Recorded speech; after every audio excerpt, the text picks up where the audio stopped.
ሞባይል ባንኪንግ ብዙ ዓለም የተለመደ ሲስተም ነው። አካውንት ቼክ ለማድረግ፣ ገንዘብ ትራንስፈር ለማድረግ፣ አንዳንድ ቢሎች ለመክፈል ሰው ባንክ መመላለስ የለበት፣ ሪሞትሊ ከሞባይሉ መጠቀም ይችላል። እኛ ከባንክ ጋር ሳንነጋገር ቀድመን ስራውን ጀመር። ምክንያቱም እንደ ስልክና እንደ ኢሜል አይደለም ይሄ ጉዳይ፣ የገንዘብ ጉዳይ ነው። ቀድሞ በጣም ማቹር ማድረግ አለበት ሲስተሙ ወደ ከስተመር ከመሄዱ በፊት። ለአንድ ዓመት ገደማ እኛ ሰርቨር ተክለን በኢቲሲ ሞባይል ስንጠቀምበት ቆይተናል። አሁን ፕሮቶታይፕ መጀመር ይታሰባል። እሱም በዲሞ እናያለን። በእያንዳንዱ ሞባይል ሶፍትዌር ኢንስቶል ሆኖ አካውንቱን ቼክ ያደርጋል፣ ትራንስፈር ያደርጋል፣ ቢል ይከፍላል።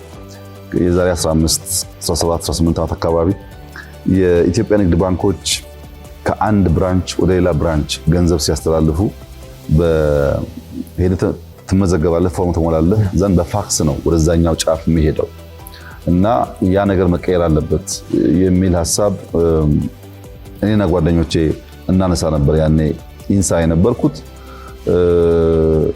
ለመጀመሪያ ጊዜ ኤቲኤም ወደ ኢትዮጵያ እንዲገባ ያደረግነው እኛ ነን። በነገራችን ላይ ፋክስ ቀርቶ የኢትዮጵያ ንግድ ባንክ ከብራንቾቹ ጋር በዋይድ ኤሪያ ኔትወርክ ተገናኝቶ ኮሙኒኬት ማድረግ እንዲችል የሚያስችለውንም ኢንፍራስትራክቸር የገነባ ነው እኛ ነን። ብራንቾቻቸው በጣም ውስን ነበር። ብራንቹ በዋይድ ኤሪያ ኔትወርክ እንዲገናኙና በእነሱ መካከል ያለው ማንኛውም የዳታ ትራንዛክሽን በዲጂታል ፎርም እንዲሆን ያደረግነው። ያ በራሱ ያስገኘው ጠቀሜታ ትልቅ ነው።